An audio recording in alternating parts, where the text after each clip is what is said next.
So I will just finish by saying, on the eve on the heels of our 250th anniversary, that this will be one of the president's most enduring legacies, and the great bounty of this will go for generations to come. It is my privilege to invite President Trump to speak after we had two firsts today. First time we've ever had the New York Stock Exchange and NASDAQ. They do a joint opening, and first time we've ever had the opening bell run in the Oval Office. So, Mr. President.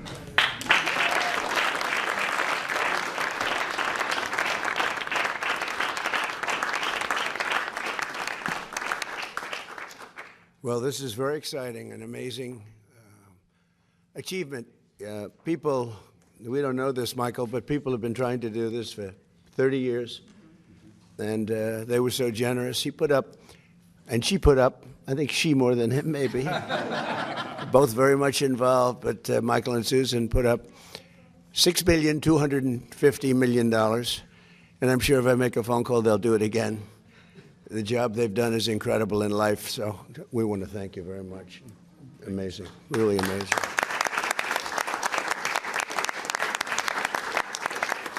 And our friend from Micron, by the way, called me on Friday, and he said Micron's putting in $250 million, and he's done a phenomenal job. And $250 million, and many other companies and people are putting up tremendous amounts of money. And it's something I'm very proud of. Some people think it's going to go down as one of the most important things we've done during the administration. So after a truly historic weekend celebrating the 250th anniversary of America, today we're thrilled to officially launch the Trump Accounts. And we had some beautiful people and speeches and tremendous crowds. We had the biggest crowd anyone's ever seen. That unfortunately lightning caused it to leave, and everybody said, well, we'll do it another time. When I heard that, I said, no, we won't. Everybody had left. I said, we're not doing it another time. We're doing it on the 4th of July. And we actually started the speech on the 4th of July. We had to wait a little while, like a couple of hours, let the lightning pass. And everyone had left. And we came back, and they had 150,000 people came back they took their car. They're going back home to Texas. They turned their car around. They came back. You wouldn't believe it, 150. I think the 150 was more impressive than the 425 or whatever it was. It was pretty amazing. And Mount Rushmore, likewise, was so incredible. So people love our country. Our country is doing incredibly well. Strongest military in the world has been displayed with Venezuela, who we're getting along with fantastically now. We've taken hundreds of billions of dollars of oil and given them hundreds of billions. They have more money than they've ever made. And we're doing very well. We paid for the war many times over. And then Iran, we're doing actually equally as well. We're just not getting the kind of coverage that we should. But we have eviscerated them military. And the bottom line is our country is strong. We have the greatest military anywhere in the world. I was with President Xi 3 weeks ago, and I said that, and there was no argument. Nobody's arguing. We built it during my first term, and we're using it now for very good reasons, because in this case, Iran can never have a nuclear weapon. We can never let that happen. On Saturday, July 4th, our administration deposited one-time seed contributions of $1,000 each into the Trump accounts of over 500,000 American children. It's a lot.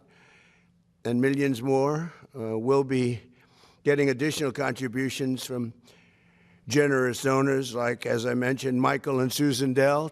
They are truly incredible people. Go out and buy a Dell computer. He's not doing it for that. But I'll bet his business, Brad, has gotten even bigger. I have a son that loves their laptop. I have to tell you, no, I want a Dell. We're going to get him that money back one way or the other. And then I'll ask for another $6.25 billion. We'll start the whole process all over again. No, he makes an incredible product, and right from the beginning. And Brad Gerstner has been pushing this, so he's a very successful man. Not quite as famous as the Dell family, right? It's Michael, but you are. He's an amazingly successful guy, and he's put up a tremendous amount of money. And again, I want to thank Micron and all of the companies that have already called me, and they're putting up a lot of money. This is nothing. This is not me. And putting the name on it was not my idea. That was a whole group of people that passed legislation, because this is all made possible only by the passage of the great big beautiful bill. And I knew that this was happening, but I didn't know.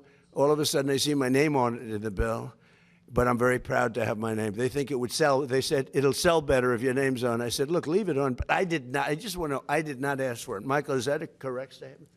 Did I ever go to you and say, Michael, don't put up the money unless they use my name? No. But I have done that in other cases. I will tell you. In certain other cases, I've done that, right, Scott? But not in this case. This is a very special kind of a thing that took place. It's, in a way, it's a miracle. Nobody thought it was possible. Think of it. Children that are born without money, without any money. Great parents. They can have, everything can be great, but they have no money. They can become very wealthy children at 18, and they can flip it over, or their people can flip it over into other vehicles at a certain age so that they don't take it out. I would recommend they probably don't take it out. But they can have a lot of money, especially if the market continues. Can you imagine if you did this during Trump a year and a half ago, where the market's gone up at levels? As an example, everybody said when I got elected, there's no way that during the 4-year period we'll ever hit 50,000 on the Dow. And we hit 50,000 on the Dow, I would say, in the first year, records. We had records. What NASDAQ has done, what the New York Stock Exchange, all the stock exchanges, 7,000 on the S&P was impossible during the first year, but they really thought it was impossible in 4 years, and we hit it before the first year. So if the children had invested the money a year and a half ago, we should have acted faster, actually. It's too bad. But it's going to go up. We have a hot country. It's going to go up. I think the market's going to go through the roof. When all those factories open, they're being built all over the country at record numbers. We have never built in the history of our country what we're building now. We have $19.2 trillion, and much of that money is going toward building factories, plants, AI, automobile. We've never built as many automobile plants. They're all over, and they're coming from all over the world. You know why? Because they don't want to pay tariffs. If they build their cars here, they pay no tariffs. So Japan, instead of making them in Japan or South Korea, instead of making them in Germany with Volkswagen and Mercedes and BMW, they're all building plants here now. They're coming out of Canada. They're coming out of Mexico. Mexico took a lot of our business, so did Canada. They're all coming back. I don't know what the countries are going to do, but they're all coming back. So today, with the ringing of the opening bell for the stock market, those accounts will now begin to grow right along with our booming economy. And I really believe we're going to have the biggest boom of all right now. You haven't seen anything yet. Between individual contributions and the seed funds, $800 million in new capital will be invested in the stock market for America's children this week. And I also think that we're going to be putting numbers in the budget, which will be really spectacular, because it's really not costing us anything. We're giving this money to children so they can have a good life. Very early on, they can have a good life. And we're going to be doing also something we're working on later on, and it'll be also, I think, very popular. And I guess the best definition is they have a plan in Australia, which people really like. It's really worked out very well, incredibly well, and very respected. And we're going to be talking about that with Congress and see if we can implement it. And that would be more for grown-ups as opposed to children, but it's something that's going to be great, I think, if we can get it done, and we're going to try very hard. But again, I want to thank Michael and Susan, Brad, and his son Lincoln, as well as Secretary of the Treasury, Scott Bessent, who has really been an incredible. If you're casting a movie, you put him as the Secretary of the Treasury because he's central casting. Do we agree? Wouldn't you say? More importantly, he's done a great job. SBA Administrator Kelly Loeffler, who's been phenomenal. Chairman of the SEC, Paul Atkins. Paul, thank you. What a job you do. You know, there's always been a problem there, and with you, everything goes smoothly. Although I have to say, Jay did a very good job also, right? During my first term. But Paul's been incredible. Everybody wanted Paul, and he's exceeded expectations, I will say, and everybody knows it. Thank you, Paul. Great job you're doing.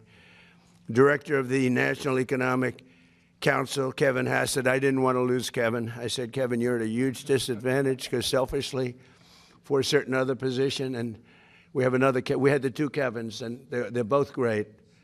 And a friend of mine, Ted Cruz, we fought each other for a while, and he's a very tough competitor, and we became friends. We were actually great friends before the campaign, and everybody said, will this ever end? In fact, he was doing a rally. He said, could we do a joint rally? That's like you people doing a joint bell ringing. It's like crazy, right? But he said, remember we did the joint rally outside in Washington. We had a big crowd, and the media was saying, will it ever end? I said, it will, but not yet. But it ended. But then it came together better than ever before. He's done a wonderful job as a senator, highly respected. In fact, somebody said, would you ever appoint him to the United States Supreme Court? Because he's a brilliant lawyer, Ted. I said, well, he's the only one I can think of that's going to get 100 votes. All Republicans will vote for him. All Democrats will vote for him because they want to get him the hell out of the Senate. No, if I was having a hard time with getting the votes, I would appoint Ted Cruz. I get 100%, a guarantee. But when you look at all of the different things that have taken place, and you look at the international nature of what we're doing, because these are all international companies. So many I can't mention because they're too big to mention. The kind of money that's being invested is really, really incredible. So again, I want to, just because they're friends of mine, but the Exchange CEO, Jeffrey Sprecher, is here today. He's an amazing man, amazing success. His wife has done a fantastic job at small business. They call it small business, but when you add it all up, it's probably the biggest business in the world, right? But Kelly has been incredible. And Jeff, thank you very much. New York Stock Exchange President Lynn Martin, we want to thank. And NASDAQ Chair and CEO Adena Friedman, and NASDAQ President Nelson Griggs. We have all of them. This is a fantastic group of people. Thank you very much. Thank you. We've got them all. Did you ever think you'd be in this? Well, this is a great room. This is an amazing room. I always, when people walk in, the biggest people in the world, people that are, in many cases, on your exchanges, right? They walk in and they look around. They go, oh, my God, I can't believe it. I don't want to use names. Larry Ellison walked in. And he said, what? Where am I? This is so... it takes a while. Actually, if you're negotiating, you have people at a great disadvantage because they're all screwed up, you know? It's a great place. I think it's the most important room anywhere in the world. So I thought it would be good to do this here, right? We seldom do that. But this was the first ever joint bell ringing between the New York Stock Exchange and NASDAQ. And hopefully it won't be the last. I think it's, there are a lot of things you could do together that would be good. It's amazing the way you came together, and it was really easy. And they're competitors. But it's a great tribute, I think, to all of you that you were able to do this. People are talking about it. The SEC chair, let me ask you, are you shocked that they came? This makes your job, doesn't this make your job a little bit easier? Isn't it nice? Yes, it does. Why can't we do that with Democrats and Republicans? Maybe that's a tougher one. I think that might be tougher. We like borders. We like things that they don't like. But if parents have not done so already, and they are doing so in record numbers, they should go right away to trumpaccounts.gov and sign their child up for a free investment savings account. And again, a lot of people are people that are uninvolved in terms of they don't have the children, but or their children are older, but they're putting millions and millions of dollars into the accounts of poor children, financially poor children. And the parents can't even believe what's happening. So it's an amazing thing. But parents, loved ones, churches, and generous companies and individuals will be able to contribute funds to these accounts to grow throughout the child's life. And again, if we have a good market like we do now, they're going to become actually very rich. They'll have hundreds of thousands of dollars. Think of that. Think of it, a child that has no money can have hundreds of thousands of dollars at a very, very young age. Accounts could grow to be worth numbers that nobody ever thought even possible just 6 months ago before we did this. And again, I have to thank Michael and Susan because they were so proactive. It was really amazing. I just think they're amazing people. So Trump accounts are about giving every American child a stake in America's future and getting some of the upside. And nobody's seen anything like it. And senators like Ted Cruz were at the forefront, and they should be really commended. People have to remember it in the future. It's like so many things I did were so good, and that's only got a 2-year life. Like, as an example, Kevin, I closed the border. We have nobody coming into our country illegally anymore. And I want to make it in my speeches. And they say, sir, nobody cares about that. You've solved the problem. I said, I'd like to talk about it. They said, nobody cares about the border. You've solved that problem. I said, what kind of a business? You solve a problem, you're not even allowed to talk about it. Nobody even wants to hear about it. It's pretty tough. But this is something that they're going to be talking about for a long time, because this is going to grow to levels that I think people have no idea. I already see the numbers. So there could be no better way to begin our 250th year. It is so appropriate. Think of that. We're doing it just at this time, this special time. It's pretty amazing. So I'd like to maybe ask Michael Dell to come up and say a few words, followed by Lynn Martin and Adina Friedman and Jeff and some of the people that had so much to do. I'd like to have our great Senator, Ted Cruz, say a few remarks, and anybody else that wants to. This is a big celebration. This is a much bigger situation than anybody can imagine. And then we'll take a few questions, okay? Thank you very much. Go ahead. Michael, please, why don't you start it off?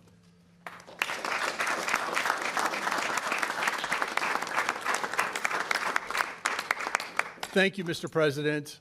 Susan and I are very honored to be here as we celebrate the 250th. You know, 42 years ago, I started a company in my dorm room with $1,000. And today, every newborn American child will start their life with $1,000 invested in America's greatest companies, compounding for the future. But Susan and I didn't want the children that were born just before to be completely left out. So we are contributing $6.25 billion, $250 to 25 million eligible American children born between the ages of 2016 and 2024, invested in America's greatest companies for their future, for their tuition, for down payments, for startup capital for a business. And to every business leader out there who hasn't already joined us, please join us. You know, 250 years ago, our founders, in the Declaration of Independence, which is right there, pledged their fortunes to an idea. Today, we're pledging our fortune to the next generation of children. So to tens of millions of American children, your American story starts now. Thank you. Susan.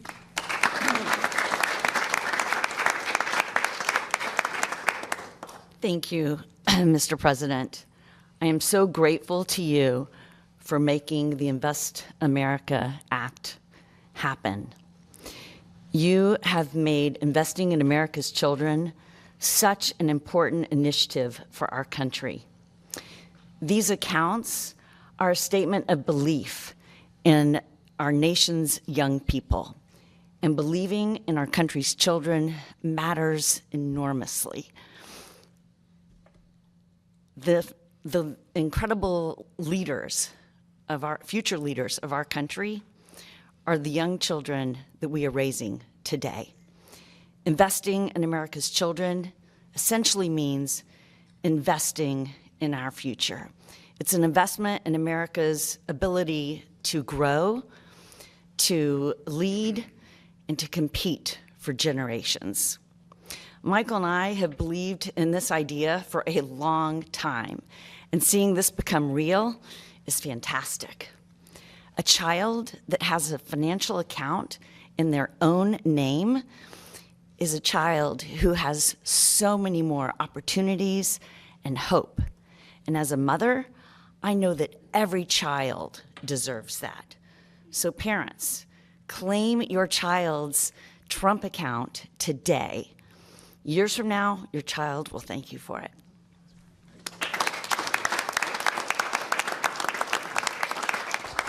Mr. President, thank you so much for having us today. It is truly an honor to be here for this occasion.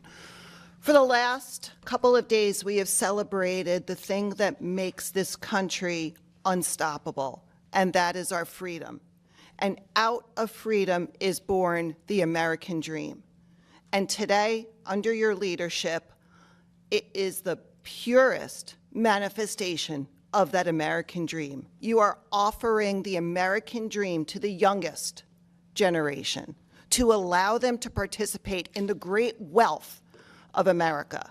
And as the president of the New York Stock Exchange, we couldn't be more proud to be here, more grateful to you and your leadership, and more optimistic about the future of this country, which is going to be led by this next great generation.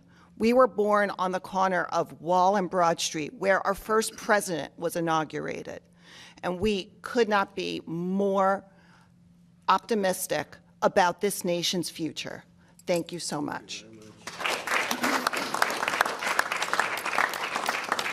Mr. President, thank you very much for inviting us into the Oval Office today to celebrate something very special. You know, as Americans, over many, many generations, we have come together in unity. And today, the NASDAQ and the New York Stock Exchange have come together in unity for a great common cause, the Trump accounts. The Trump accounts are underpinned by the U.S. capital markets, which are really the engine of the greatest economy in the world.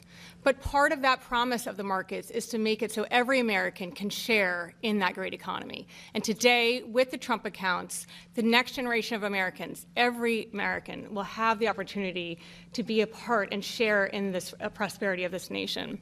So I want to thank you for your vision, Mr. President, on behalf of NASDAQ and on behalf of the millions of families who will benefit from what you've created. So thank you.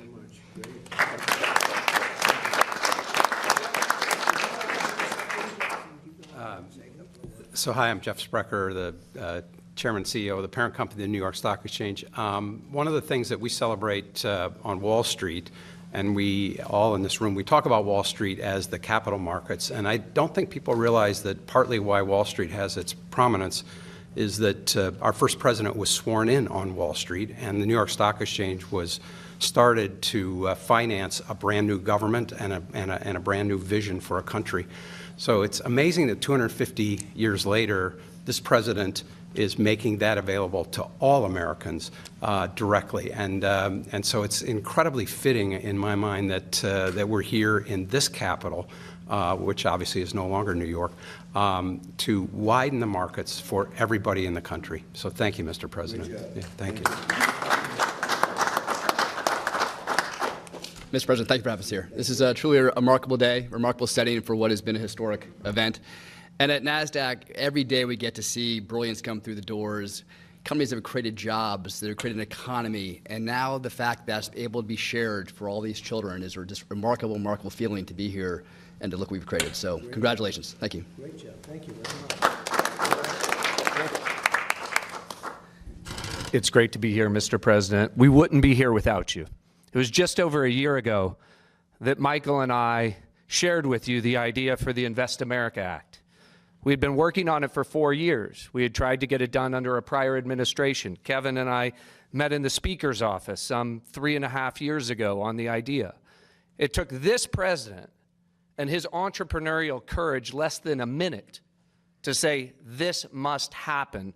This is the whole purpose of my presidency, the Main Street agenda, the 70% of people who have been left out and left behind, who feel they're no longer connected to the American dream, and he called the Speaker and told him to put it in the reconciliation bill. That, my friends, is leadership. It doesn't just happen. In fact, it rarely happens in a place like Washington. And his courage and his leadership of this administration, you know, and then the great partnership of my friends Michael and Susan Dell and so many others to bring this to fruition. But let me be clear. Today is day one, Mr. President. We're committed to the next 250. And what that means is not 1 million kids in America, not 2 million kids in America, every child in America, all 70 million kids under the age of 18 deserve to have one of these accounts. We're going to get the accounts open for them. We're going to get them fully funded. The outpouring of support from America's corporate leaders, small business leaders, moms and dads, great philanthropists, we believe will raise over $100 billion for America's kids over the course of the next 12 months. This isn't a program. This is a transformative platform. Think of 1935 Social Security scale platform. Over the next 15 years, over $2 trillion will go into the pockets of kids and families that would have otherwise had zero, that would have been left out of America's capital markets. That is a legacy worthy of the great mission of this administration, and it would not have happened without you and the leadership of your administration. So thank you.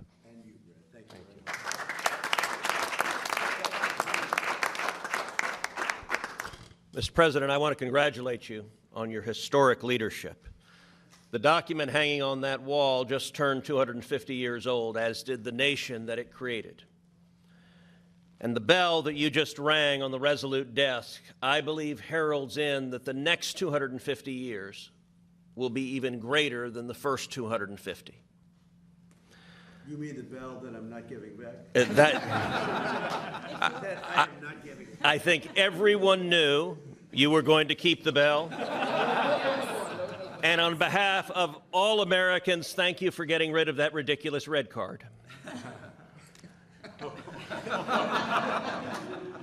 This is his. It was spectacular. There was a reason the FIFA trophy sat here for as long as it did. Mr. President, this program, a second ago, Brad made reference to 1935 and Social Security. Trump accounts are in many ways Donald Trump's New Deal. But instead of having government taking care of everyone, Trump accounts are about making every child and every American a capitalist.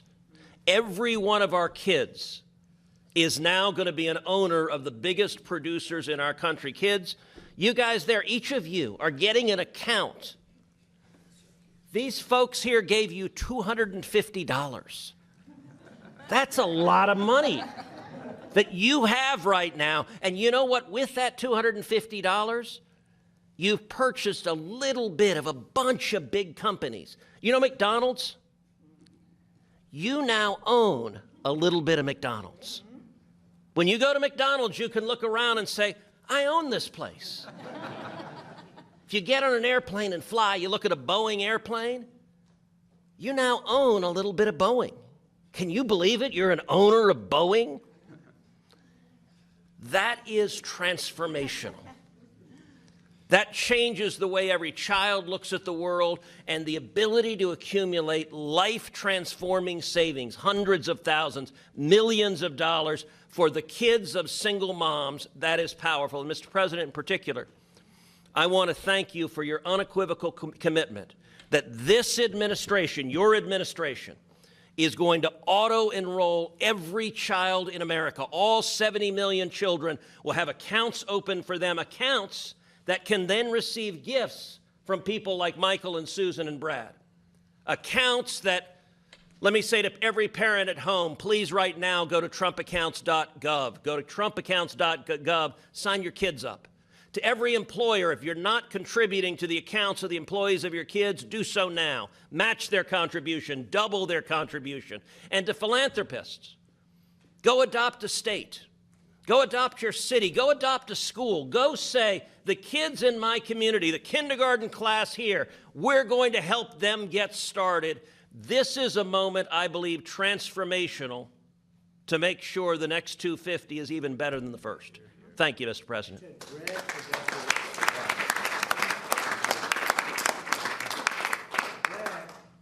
Rich man, he adopted an entire state. Yeah, so I'm from Indiana, and we're going to add $250 following Michael and Susan to all kids in the state of Indiana under the age of 5. Ray Dalio in Connecticut. We have lots of philanthropists. They're adopting states, cities now. We have the city of San Francisco has been adopted, the city of Oakland, and recently with with Katie, we've adopted a school in the city of Durham We've adopted a Boys and Girls Club in Philly. We've adopted, a Big Brothers Big Sisters in Newark, New Jersey last Wednesday. And it's all to show the country the art of the possible. When you create an open source platform, anybody can give to anybody. These accounts have a QR code in them, and somebody sends you the QR code and you just double click on your phone and money goes into the account. Thank you to Joe Gebbia and the National Design Studio for their incredible work on the accounts. Thank you. So, thank you, Mr. President. Paul Atkins, Chairman of the SEC.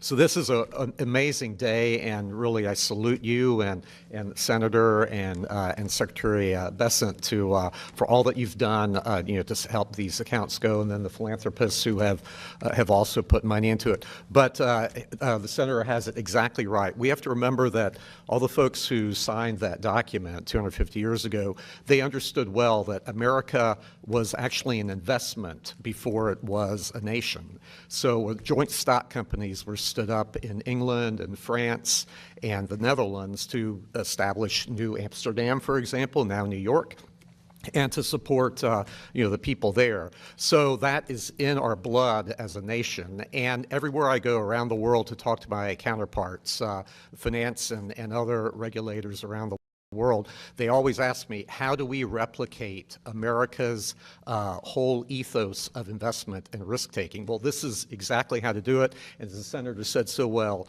for the next generation to have a feeling that they have a real stake in our economy, in the products that are made for their benefit and for the benefit of the world, frankly. So I think it's an exciting day. Thank you very much for your leadership, and I'm really proud to be a part of it. Thank you very much.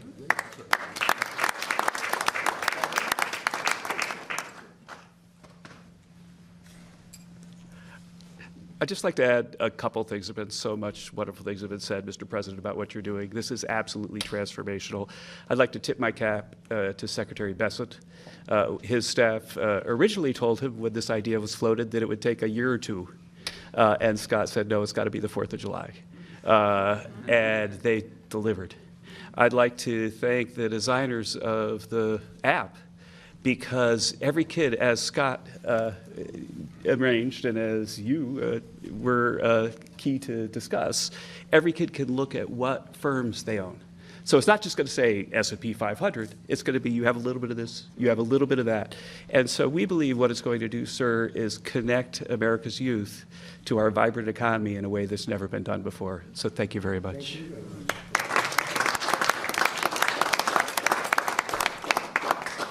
So everybody, we thank you. And the press has been very kind about this. This is one they have a hard time attacking. We're all in this together. You have children. A lot of those children already, they have their accounts. We're going to see tremendous money come in from wealthy people and pretty wealthy people and very wealthy companies. And I'm getting calls from everybody to put money in. And they're going to put tremendous numbers of dollars in. And these children are going to have actually accounts. They're going to learn about finance a little bit. They can watch it. We're going to all watch it grow together. And we're going to have a whole different planet when they turn 18. It's going to be a lot different when you turn 18 and you have no idea what's going on and you have no money and no hope. They're going to have great hope. It's the American dream. It's a big part of the American dream. So again, Michael and Susan and Brad and everybody that has worked so hard, it's an honor to be. This is truly an honor to be involved in something that's pioneering, but really not, because for so many years, I said for many, many years, decades, they've tried to do it. They've never been able to pull it off. So I just want to thank all of you guys. And I think it's such a great tribute to come together. So people said, no, there must be a mistake. You mean you're having separate meetings? I said, no, just watch at 9:30, right? So it's a great honor, and thank you for being so fair about it. So we'll take a few questions, please. Mr. President, Vladimir Putin, shortly after speaking to you on July 4th, struck Kyiv and killed innocent civilians. Why isn't he feeling any pressure after speaking with you? Well, I think he does feel pressure. He wants to end it, and Ukraine wants to end it. and we're in talks, and we'll see if we can get it ended. It's a terrible thing. I ended 8 wars, and this was, in my opinion, going to be an easier one because I know both heads. I didn't know most of the heads. I did India, I did Pakistan, I did others. That could have been a real bad one. Nuclear. That was going to be nuclear. It could have been, as the Prime Minister of Pakistan, could have been 40 million people would have been killed, maybe 50 million. They had shot down 11 planes. It was raging for 4 days, and I got it stopped. And I did that, but this is one that I think we're getting much closer than people realize, and President Putin wants it to end. I will tell you that very strongly. A good call. And President Zelensky actually wants it to end now. And we're going to be going to NATO, and we're going to be talking about it. And I think we're going to get it. I think we're going to get it ended. It's been a terrible situation. Think of this: 25,000 people 2 months ago. 25,000 people were killed. 1 month, soldiers. Last month set the record. 36,000 people were killed in 1 month. Young soldiers, they go off to war and they're dead before the first weekends. It's drone technology. Michael, who would have thought that drones would have become such a factor? They're killing machines. It's amazing. It's amazing. You hide behind a tree and it goes and gets you. And I've seen scenes that I don't want to see. I don't want you to see them on that battlefield. You know, you hear about the Civil War, you hear about all of these different terrible wars, but this is really horrible. So I had a very good call, and I think we're getting close to getting Will it. you pull more troops out Mr. of... President, on the economy, there's been a refocus, it seems, in June to talk about your economic policies. When do you think that message will change the perception of Americans related to the economy? Well, I think people know. Look, oil is now at a level that it was, I think it's even lower on a barrel basis than it was before we started. We've gotten concessions. Now, they have to hold those concessions, but there'll be no nuclear weapon. We're going to be getting the, as I call it, dust, the enriched material, nuclear dust, I call it. Seems to have taken off, but it's enriched material. We're getting it. Will be a month? I went in for one reason, very strongly, that Iran cannot have a nuclear weapon. I'm not looking for regime change, although this is regime change. The first regime is gone. The second regime is gone. And I think the third regime is more reasonable, but we'll find out. But we've destroyed their, as you know, completely destroyed 150. They had 159 ships. Every single ship is at the bottom of the sea. We've completely destroyed. They don't have one airplane. They don't have radar. You know, one of the reasons we kept the oil down, because a lot of people said, Kevin, and a lot of people were saying that oil could go to $300, $350 a barrel, but one of the reasons that prediction wasn't right is we were taking out on average of 10, but sometimes less, sometimes more. 3 weeks ago, we had a night, 22 ships came out of the Strait, and the famous Strait of Hormuz, nobody ever heard of, but that is some big money machine, I'll tell you what. When you look at the numbers, Michael. But when does makes that reach everything inflation? small. But when No, does that- wait.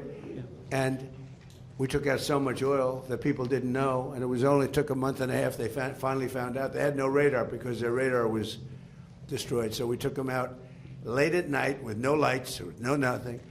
And our great Navy, which did the greatest blockade anyone's ever seen, not one ship got through in 2 months. And we then freed up the blockade because we're close to maybe making a deal. I don't know. We'll make either. Look, we're going to win one way or the other. We're either going to make a deal or we're going to finish the job, okay? And it won't be tough to finish the job. I'd rather make a deal because I don't want to affect 91 million people. We can knock down their bridges in 1 hour. We can knock out their energy supply, all of those big plants that they built, big, beautiful, modern plants. They had a lot of money. They don't have any money now. We haven't given them any money. But we can knock out their electricity and power generating plants in, I would say, a small part of an afternoon. Every plant will be gone. And they know that. They know that.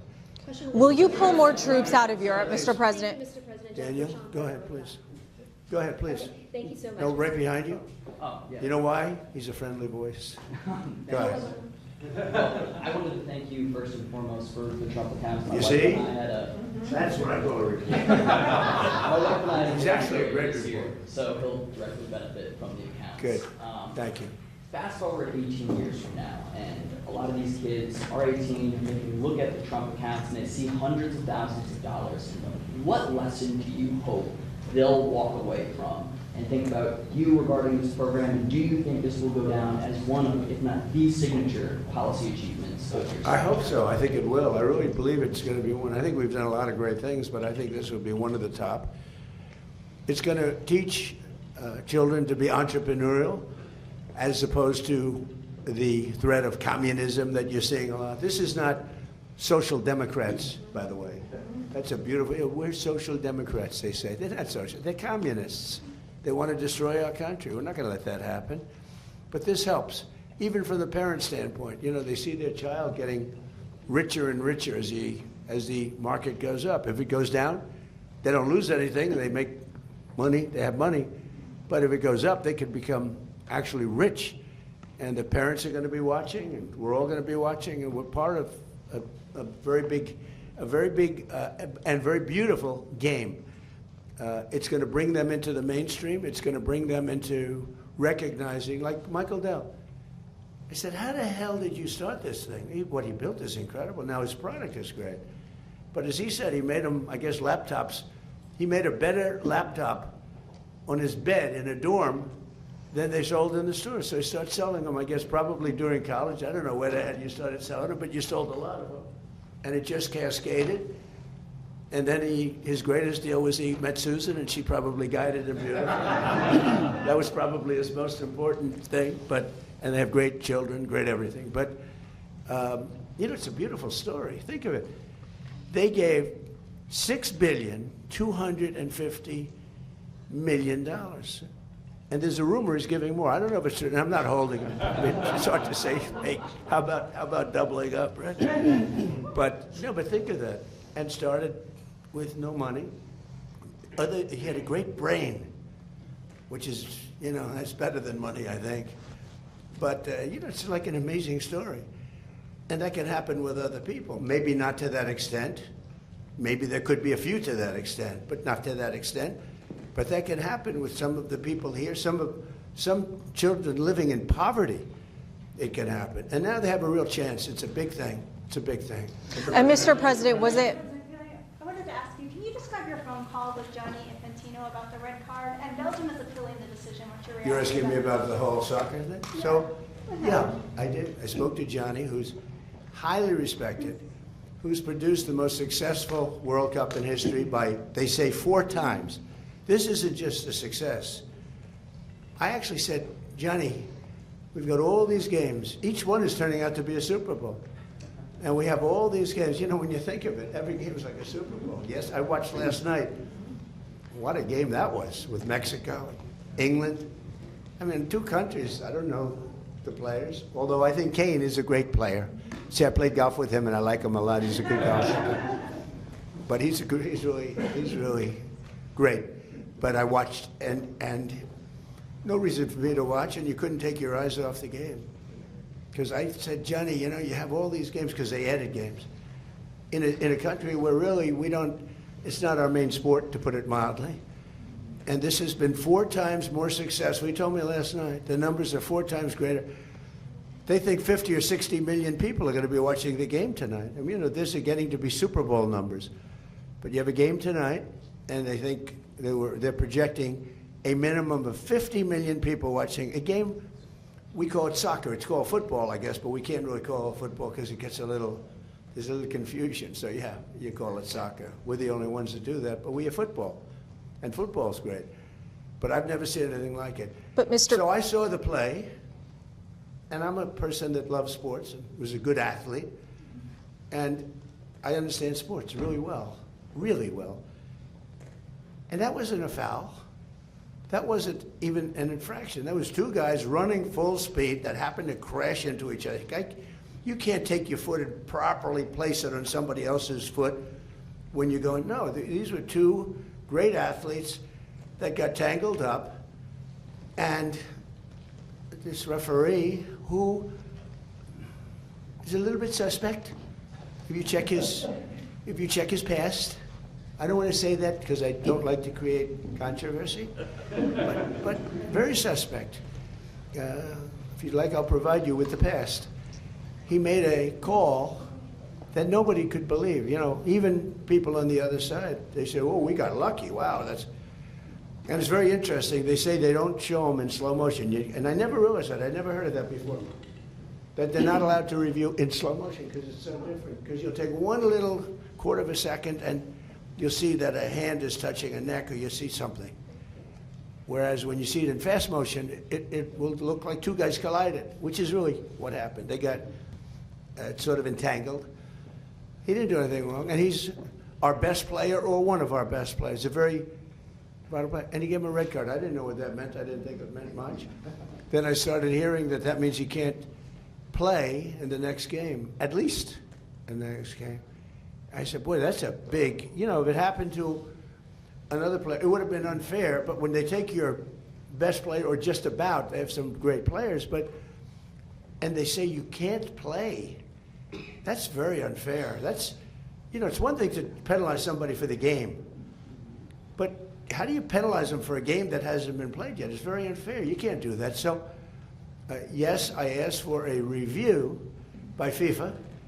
I spoke to a man who's highly respected, and by the way, whose level of respect has gone up tenfold. And he was good before this started, but you know, he really pushed it in this country. I'm the one that got them to do it. It was not Biden. Biden was asleep. I got him to do it. In fact, it was very sad because I got him to do it, and if the progression was normal, I would have been retired. Now, the Democrats are saying, man, we should have just let him have his way. We would have had him gone. But I said, you know, the saddest thing is I got the Olympics and I got the World Cup. I tried to claim 250 years too, but that didn't work. They said, that one is what it is. No, I tried. But Mr. President, I got him. I was so proud of it. And then I realized, you know, I wouldn't be president during that because I would have been out of office by that time. I felt badly. The beautiful thing about what I did is I ran. I never thought of it. And then all of a sudden I realized, you know, I just got the Olympics, and I totally got that myself. And I just got FIFA. I got that myself. We gave a little piece to Canada, gave a little piece to Mexico. I got that myself. But, Mr. President, a lot of people helped, like that man right there, Kevin. A lot of people, you know that. We worked hard on that, and we got it. But what we didn't know is how successful it was going to be. I didn't know. I said, Johnny, is anyone going to show up? Because, you know, we're not really. But, Mr. I think soccer's doing much better, but I couldn't imagine. If you would have said to any very smart of these, like people like this, that the numbers they're doing now would be happening, they've never seen anything like it. Think of it. Take the most successful Olympics or the most successful FIFA, and you look at what's happened. You look at the numbers for this in the United States, just compared to FIFA, and it's numerous times more. It's not like 10% more, 2% more, 5% more, which is more expected. It's like 4 times more successful than anything they've ever done. In fact, I said to Johnny, let's do it again next time. And he said, that would be hard. I said, no, you do it again, but at the same time, you give it to somebody else for the next one. I don't know. It's a little crazy. But, Mr. President. But all I did, I asked for a review because I didn't think it was a foul.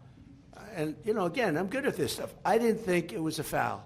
I thought it was 2 great athletes that crashed into each other and got entangled. That was not a guy punching somebody in the face or anything that, you know, would be different. And I think it's a terrible, if they wouldn't allow, you know, a top player, maybe the best, maybe among the best players on the team to play, I think it would have had a big stain. And I related just that feel. I didn't tell him what to do. I can't tell him what to do. But and I don't believe he made the decision. I think it was a committee that made the decision. And they made the right decision because, number one, it wasn't a foul. And you want to see a game with your best players. You don't want to say, how would you feel if I took, you know, we take Messi out. You know, he ran into somebody. Or we took Ronaldo. Ronaldo You bunked into somebody, we're going to take you out of a game. He's great. Well, Harry Kane, we're going to take you out of the game, Harry, because you happen to hit somebody a little bit harder than you can't do that. If you would have taken him out, I think it would have really stained this incredible champion. We got to have our best players, and Belgium's got a great team, by the way. We got to have our best players, and they have to have their best. And if we win or we lose, it's fair. Otherwise, let's say we lost him and we lose the game. It would be a terrible thing. So I think they made a really brilliant decision. I think the referee's call was horrible. And nobody talks about that. They talk about the red card like it's fine. Nobody talks. The referee's decision to red card. I didn't know what the hell a red card was. When I found out, I said, you got to be kidding. This guy just hands up. Okay, your best player is not going to play next week or in the next game. I said, wow, that's a lot of power. That's terrible. But then I looked at his past, and it wasn't so great. But was it appropriate for you as president? Yeah, but Mr. was President, it appropriate? Are you going to talk to the Belgian Prime Minister before the game? I didn't think of it, but I would. He's a good man. But is it I will tell you this. The people in Belgium, if they win the game, they can be very proud. If they would win the game with a player missing, it would have been a different feeling. You can't do that. And I'm very glad. All I did was ask for a review. I didn't say, you have to do this. This man is a smart, tough man, Gianni Infantino. He's a smart, tough man. And his stock has gone through the roof because the job he's done has been great. And I feel we have to have all the best players on the field. You can't take the best players. Yeah, please. Was it appropriate? Thank you. Liam Cosgrove with Zero Hedge.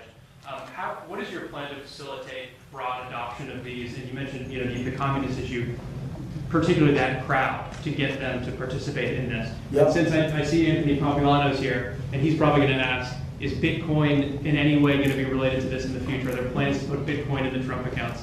Well, I've become a big crypto guy only for one reason. If we don't have it, China's going to have it, and they would like to have it. But now they're not even trying that hard because we've taken over crypto.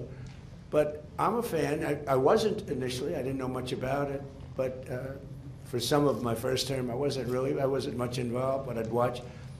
And I watched it grow, and it's a huge industry.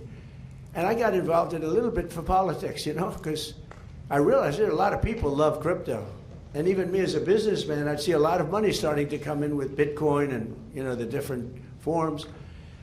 And I said, this thing's got a lot of life. And then I hear China was going to make a heavy move on it, just like they do for AI. By the way, we're leading China substantially in AI, by substantial. And one of the reasons is when they build these big plants, I allow them to build their electric generating units, whether they use nuclear or oil and gas, whatever they want to use, they can use. Except wind, we don't allow wind. Wind is terrible.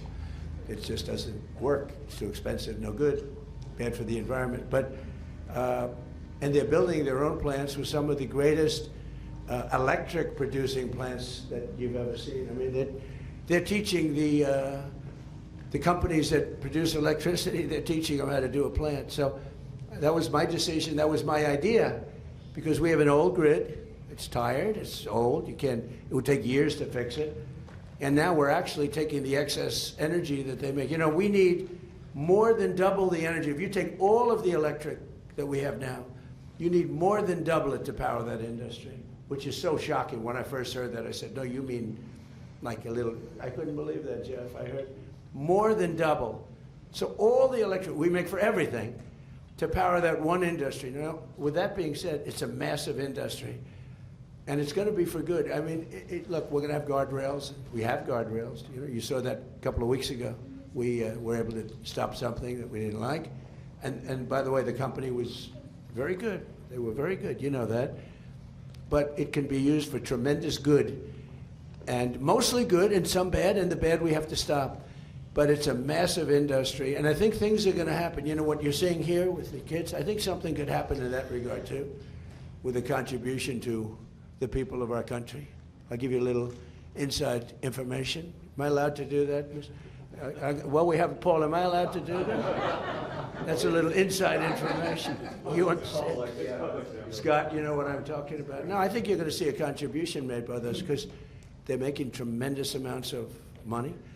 They're also creating tremendous, the medical, the things that are happening in the world of medicine because of AI is not even believed. I'm friends with many doctors because of what I'm doing as president, and I've become very friendly with a lot of them. They're great. They're great as long as they tell me I'm healthy. Okay, when they tell me I'm healthy, so far so good. Where's a piece of wood?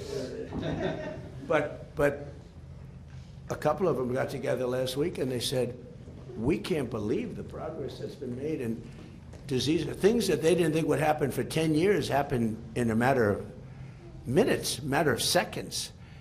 So this is going to be used for good. But we're leading China by a lot. We're leading everybody. Crypto's the same thing. If we didn't do it, China would do it. It's a massive industry. And frankly, when I went very pro-crypto, as you know, Biden was totally against it, but he has no idea what crypto is. He had no idea. He didn't have a clue. But they were very violently against it. They were putting people in jail. What they were doing to the crypto was horrible. It's amazing it survived that onslaught. It was a weaponization of government. So when I went very much for it, and I must have gotten, I think I got 100% of the vote, but what happened is, I think it was 100 million people.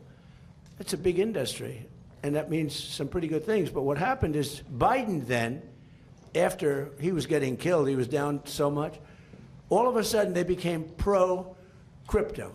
And their head of the SEC was horrible, unlike Paul, who's really good. No, I mean, he's the best man for the job. Everybody wanted him.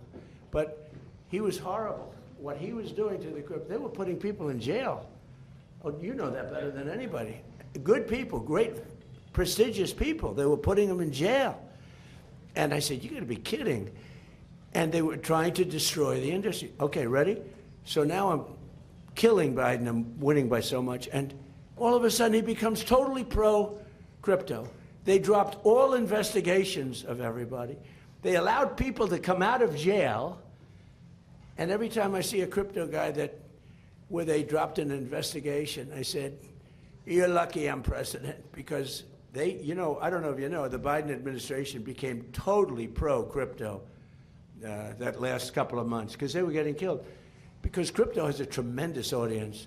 So yeah, I'm very much for crypto, because it's not a question of a personal thing. Because I let my kids do whatever the hell they do, they can do. I don't ever talk to them about it. I'm allowed to, I think. I'm allowed to, but I don't bother. Because this office is a much higher calling. So I make, as president, the president of the United States get essentially $2.5 million for 4 years, right? Wait a minute. Mm-hmm. It's spread out over a period of 4 years. It's about $2.5 million. I waived my salary.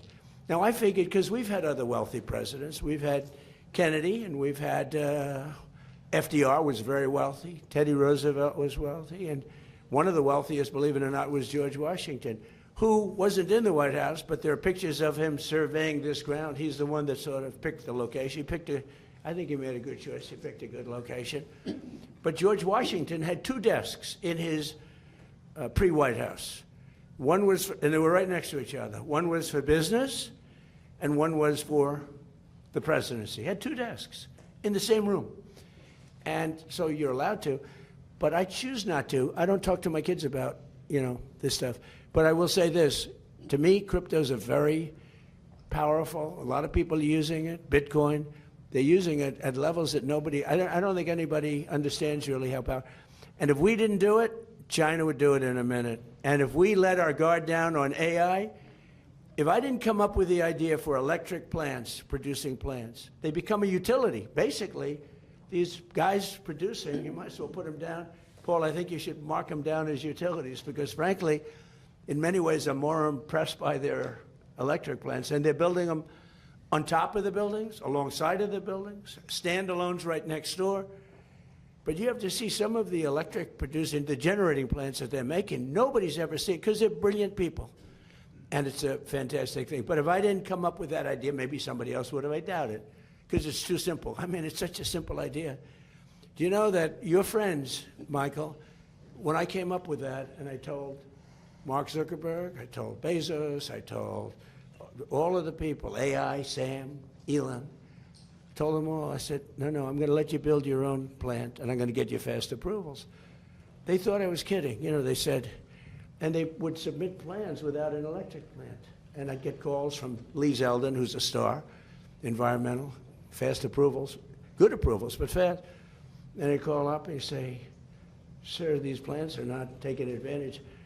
And I'd call them and say, why aren't you producing? They said, we thought you were, every one of them, they thought I was kidding, because they can't believe it. Number one, they can't believe that they're approved in a matter of weeks, because if this was somebody else, it would be 20 years before. They're all under construction. We do rapid approvals. And some are nuclear plants, because nuclear is now really hot and safe. I was not a huge proponent until 2 or 3 years ago, and then I saw what my uncle was a big nuclear guy at MIT. He knew nuclear better than anybody, I think. Anybody in the world, probably. He was the smartest guy. He was at MIT, the head, for 41 years. And he said to me one day, he said, nuclear is going to be the most important thing, but it's also got to be watched. It's got to be watched very carefully, because it can build the world, but it can also destroy the world. He said that. I said, Uncle John, that was a long time ago. But he was exactly right. He called it exactly right. But what they've done with nuclear in terms of generating energy is absolutely, a submarine can run at full speed for 30 years without having to refuel. The only thing it has to do is come up every 90 days for food. They can't solve the food problem. But think of it. A submarine, without having to gas up, can run for 30 years at full speed without stopping. I mean, who would believe a thing like that? But fortunately, we have the best technology, and we have the best submarines. It's something we lead the world in by 15 years. Any other questions? On the topic of crypto, Mr. President, on the topic of crypto, you... Thank you so much, Mr. President. What? I said thank you so much, Mr. President. Jennifer Schonberger of the Alibi Network. On the Trump accounts, SpaceX president has said that she's going to donate shares to the Trump accounts. Have you spoken at all with Elon Musk about further share donations, as well as other corporate leaders about share donations specifically? I'm like a cheerleader for geniuses. I love geniuses. I love high IQ people. He's a high IQ person. I love high IQ people. And I speak to Elon, I speak to Mark, I speak to Jeff, I speak to everybody. Do you expect By the way, in the first term, less so. In fact, at my first inauguration, none of them were standing behind me. They were just the opposite. And now at this last inauguration, every one of them was standing behind me. It was sort of amazing. No, I speak to all of them. And I encourage them. I want them to be tremendously successful. Now, there's a thing called TikTok. Have you heard of it? I was watching a show this morning, Maria Bartiromo. She's fantastic. And on her show, they were talking about the dangers of TikTok. And it's Chinese, a whole thing with spying and what they're doing with it. Well, except it was announced about 2 days ago, the new numbers just came out. You know who the number one person in TikTok is by far? Trump, me. I just got, I'm number one. Like Taylor Swift was number 11. I'm number one in TikTok by far.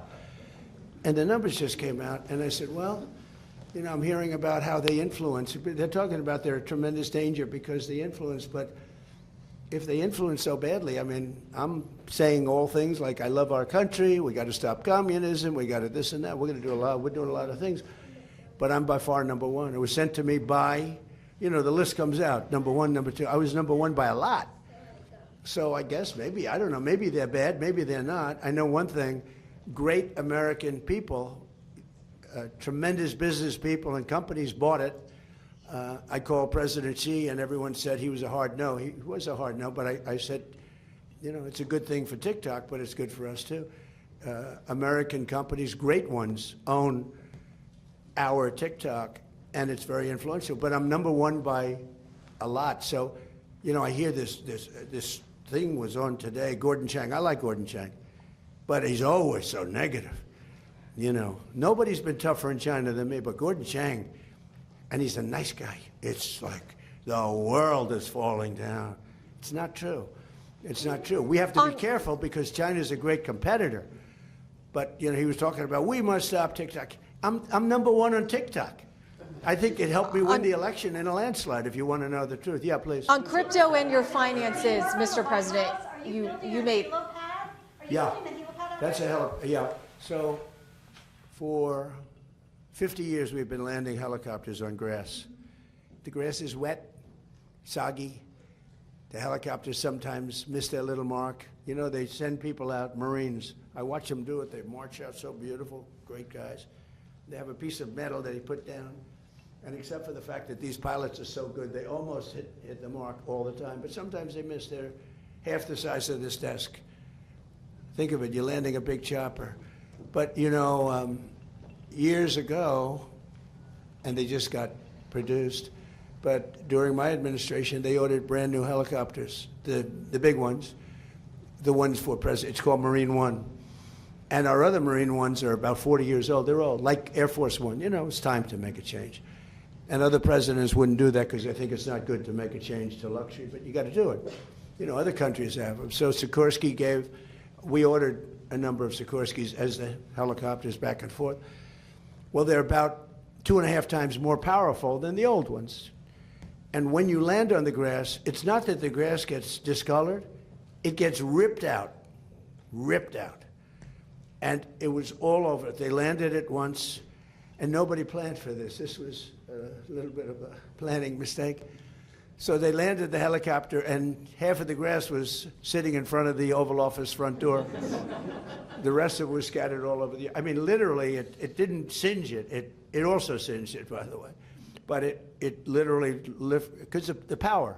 It's tremendous. And everybody said, well, we'll keep using the old helicopters.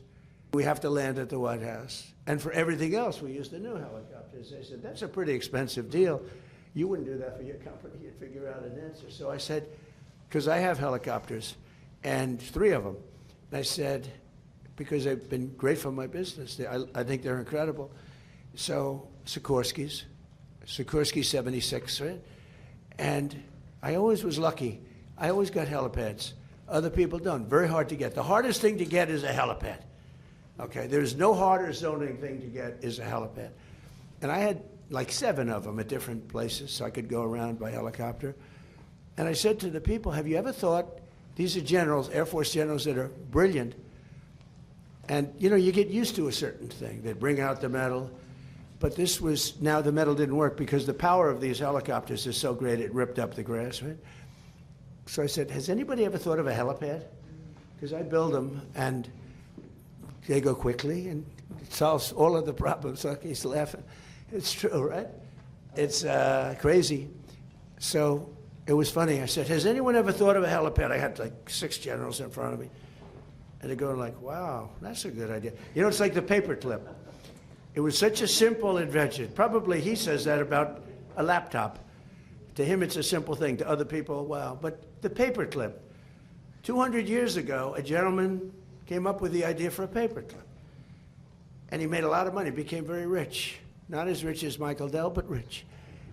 In those money. And what happened is everybody was jealous. They said, why didn't we think of this? Same thing with a helipad. So now we're building a helipad, beautiful helipad. And it's got the seal of the White House on it, in granite, in carved granite. It's really a beautiful thing. And I'll tell you, Sikorsky is paying for it. You know why? Because they didn't tell us how powerful these helicopters were, and they felt a little bit guilty. They sold us, I like power, by the way. I think it's great for a helicopter.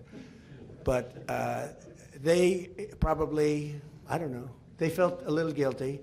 And they are paying for the cost of it. It's about $5 or $6 million. They're paying the full cost. And when I heard they were paying the cost, I went out and said, let's do a beauty. Let's not just do a piece of concrete and paint it white, which is why I just put beautiful concrete, nice, and we paint it white. This one is a beauty. It's got the seal of the White House. It's beautiful, the eagle. And it's carved out of granite. It's done by some of the most talented people you'll ever meet. And you're landing on granite, which is the strongest stone that we can, like the outside walk is black granite. That's 35,000 pounds per square inch. It's got a 1 million plus lifetime. It's the strongest stone there is. And that's being used out there, and it's going to be, I think, really beautiful. And You can see the size. It's going to be beautiful. And it can be used for other things when helicopters aren't landing. You can have other things out there like events. You could have news conferences literally on it because it's the right size. So by doing this, we solve the problem, and we'll be able to finally retire 45-year-old helicopters. On crypto, Mr. President, Mr. President, Mr. President, about the FIFA decision, millions of American soccer fans are obviously very happy, but what do you say to the critics who say this starts a precedent which other powerful leaders, world leaders, chime in? I can only say this. I had nothing to do with the decision. What I did have to do is, I said, I think it should be reviewed, because I watched the play. And he didn't do anything wrong. You know, got to look at. By the way, if he did, I'd feel differently probably. If he punched him in the face, if he did something wrong. I thought your young, wonderful basketball player, Caitlin, I thought that she was treated rather rough, if you want to know the truth. That was a much different kind of an event. That was a pretty bad event. But in this case, he didn't do anything wrong. Two people ran into each other. And by the way, if you look at that game, there were 10 instances where it was much rougher than that. So I think it starts with the fact that it shouldn't have been a foul. And then you have to look at the person that raised the card, and that's up to you people. You look at it. But I didn't think it was very good because it was not good. And I think that Johnny is brilliant at what he does. And I think they made, I don't think it was his decision, it's a big committee. And after reviewing it, I think they said, look, this game would have a big mark on it. If we lost, if we won, no matter what happened, you have to let them use their best players. And the game tonight's going to be amazing, and we're going to have a full team, and Belgium's going to have a full team. And you know what? If they beat us, then they can be really proud. The other way, if they beat us, we'll say I say it was rigged, just like the election was rigged in 2020, but I won't get into that. Ladies and gentlemen, thank you very much. Mr. President, will the U.S. pull more troops out of Europe? Will the U.S. pull more troops out of Europe? Thank you. Let's go, reporters.